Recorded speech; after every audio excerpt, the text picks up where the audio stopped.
അദ്ധ്യായം 1 അൽ ഫാത്തിഹ. മക്കയിൽ അവതരിച്ചത്. വിശുദ്ധ ഖുർആൻ തുടങ്ങുന്നത് ഈ അദ്ധ്യായത്തോടെ ആയതുകൊണ്ടാണ് ഇതിന് ഫാത്തിഹ അഥവാ പ്രാരംഭം എന്നു പേർ നൽകപ്പെട്ടത്. ബിസ്മില്ലാഹിർ റഹ്മാനിർ റഹീം. പരമകാരുണികനും കരുണാനിധിയുമായ അല്ലാഹുവിന്റെ നാമത്തിൽ. അൽഹംദുലില്ലാഹി റബ്ബിൽ ആലമീൻ. സ്തുതി സർവലോക പരിപാലകനായ അല്ലാഹുവിനാകുന്നു. അർ-റഹ്മാനിർ റഹീം. പരമകാരുണികനും കരുണാനിധിയും. മാലികി യൗമിദ്ദീൻ.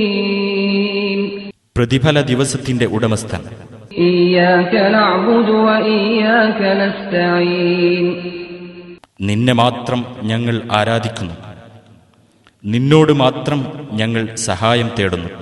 ഇഹ്ദിനസ് സിറാത്തൽ മുസ്തഖീം. ഞങ്ങളെ നീ നേർമാർഗത്തിൽ ചേർക്കണമേ.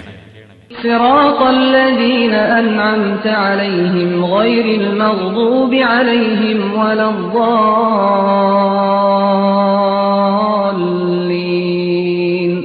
നീ അനുഗ്രഹിച്ചവരുടെ മാർഗത്തിൽ, കോപത്തിന് ഇരയായവരുടെ മാർഗത്തിലല്ല, പിഴച്ചുപോയവരുടെ മാർഗത്തിലുമല്ല.